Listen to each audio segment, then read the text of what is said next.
Então vamos lá, vamos dar continuidade à nossa leitura aqui, né? Estamos fazendo a leitura para fazer o projeto da plataforma de inteligência artificial. Na verdade, nós vamos incluir a funcionalidade de reconhecimento de imagens personalizada, né? De forma mais precisa com o AutoML Vision, tá? Então, ontem, no vídeo anterior, a gente viu incluir exemplos rotulados suficientes em cada categoria, tá? Então, vou aqui acessar esse link, tá? Vou acessar esse link aqui. Esse link eu vou deixar para você aí na descrição do vídeo, tá? Então, a gente... preparação de dados, fonte de dados, pronto. Aqui agora a gente vai para cá distribuir exemplos igualmente entre as categorias. É importante capturar quantidades similares de exemplos de treinamento para cada categoria. Mesmo que você tenha muitos dados para um rótulo só, é melhor ter uma distribuição igual para cada um deles. Para entender isso, imagine se 80% das imagens que você usar para construir um modelo forem fotos de casa unifamiliares em estilo moderno. Com uma distribuição tão desequilibrada de rótulo, é muito provável que o modelo aprenda que é seguro sempre dizer que uma foto é de uma casa unifamiliar moderna, em vez de predizer um rótulo muito menos comum. É como elaborar um teste de múltipla escolha, em que a maioria das respostas corretas é a C. Se a pessoa que for responder tiver experiência no teste, descobrirá que pode responder C todas as vezes sem nenhuma pergunta. Então ele está dizendo, né? Ele está dizendo que quando você for colocar as imagens como modelo, você precisa ter variação, tá? Então você precisa ter variação nos rótulos, porque senão o seu modelo ele sempre vai apontar para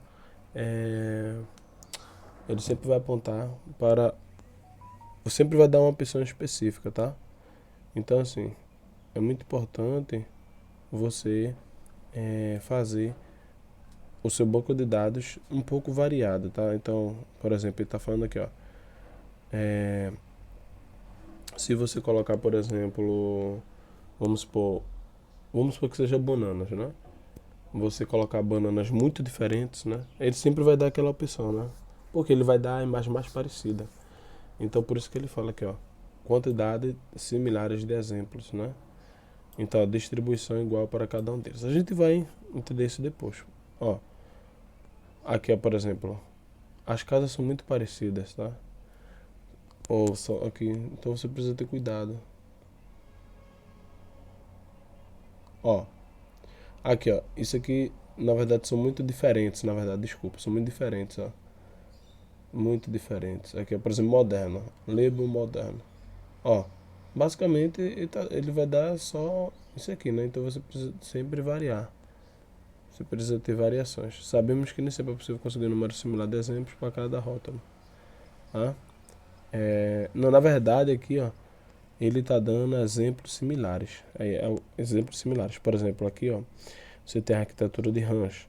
Então veja que aqui as casas são, né, mais ou menos parecidas. Ó, sabemos que nem sempre é possível conseguir um número similar de exemplos para cada rótulo. Pode ser mais difícil conseguir exemplos imparciais e de alta qualidade para algumas categorias. Nessas circunstâncias, há uma regra básica a ser seguida. O rótulo com o menor número de exemplos precisa ter pelo menos 10% dos exemplos do rótulo com o maior número de exemplos. Portanto, se um rótulo tiver 10.000 exemplos, o menor rótulo precisa ter 1.000 exemplos, tá? Então, não se preocupe que a gente vai entender essa questão de rótulo depois, tá? Eu estou lendo agora com você e a gente vai entendendo aos poucos, capturar a variação no espaço-problema. Mas assim, o que é que eu entendo disso aqui? Quando você estiver construindo seu banco de dados, você precisa ter cuidado para selecionar as imagens para que a resposta do sistema não seja sempre a mesma, né? Então é só isso que ele está falando no frigir dos ovos. Capturar a variação no espaço-problema por motivos semelhantes, tendo garantir que os dados capturem a variedade e a diversidade do espaço do problema. Quanto mais ampla for a seleção do processo de treinamento do modelo, mais rapidamente ele será generalizado para os novos problemas.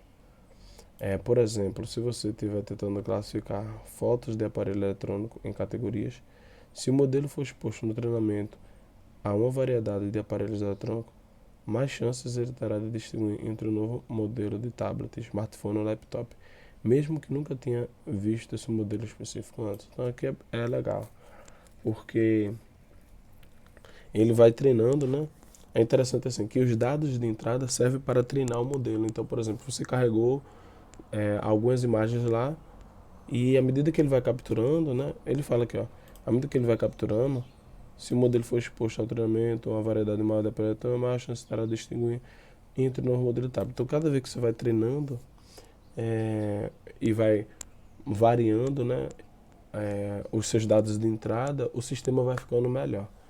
Então, a ideia é essa. Cada vez mais que ele vai variando, o sistema vai ficando melhor.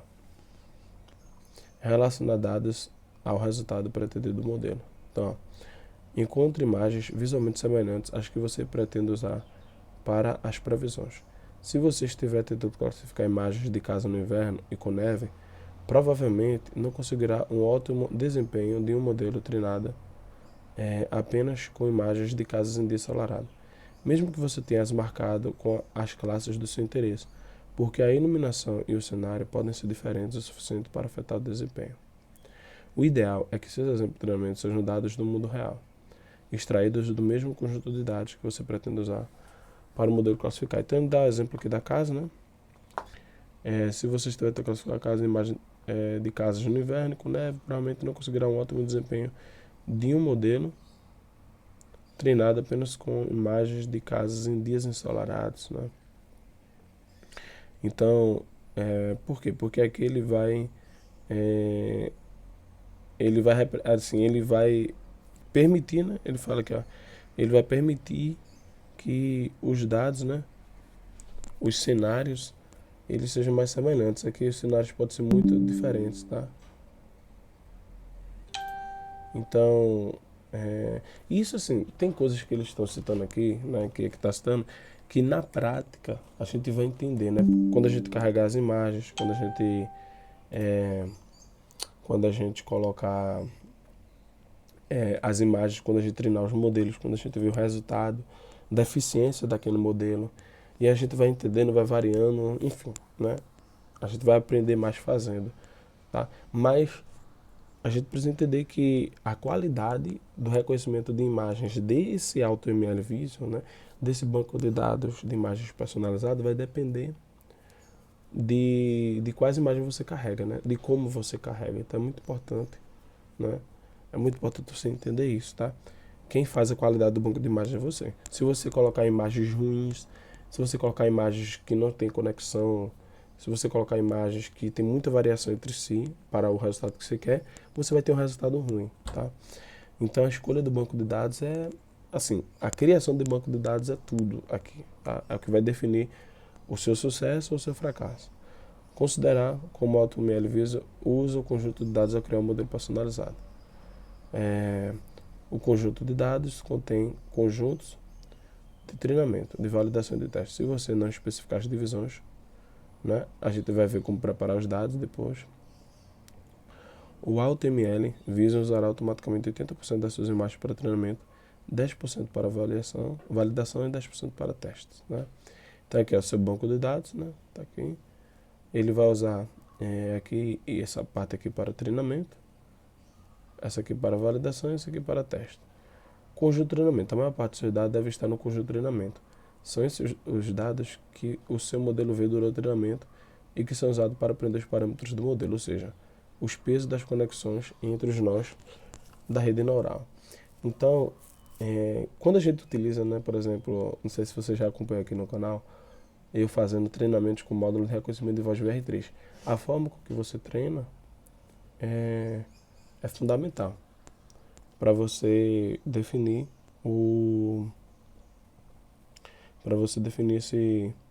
a qualidade do reconhecimento dos comandos de voz, tá?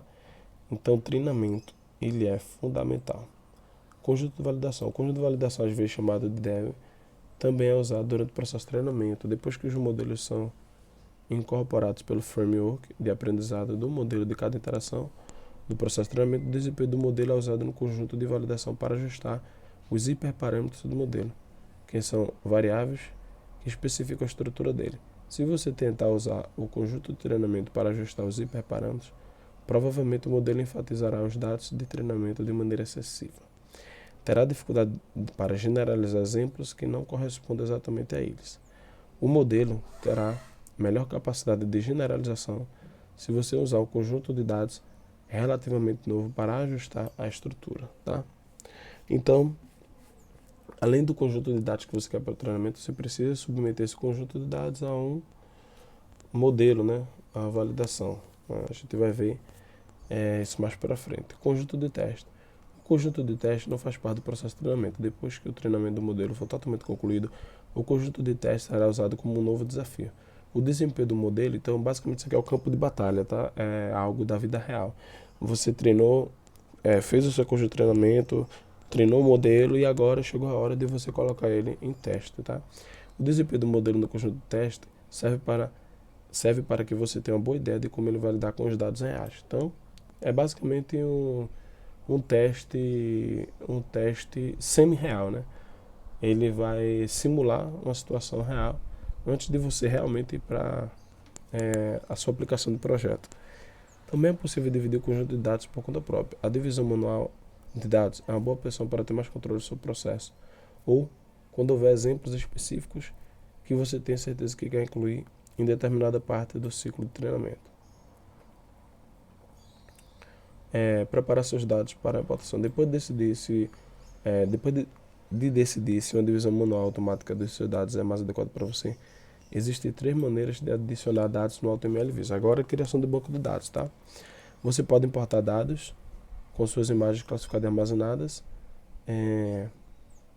em pastas que correspondem ao seu rótulo. Você pode importar dados do Google Cloud Storage no formato CSV com os rótulos inline. E se os dados não estiverem sido rotulados, você também poderia ver exemplo de imagens sem rótulos e usar a I/O do AutoML para aplicar rótulo em cada um deles. É esse aqui que nós vamos usar, que é o que eu comecei a usar. Você vai carregando imagens e depois bota a tag lá nela, tá? E depois você precisa dizer o endereço dentro do Google Cloud Storage que vai estar aquele banco de dados, tá? A gente vai ver isso mais para frente.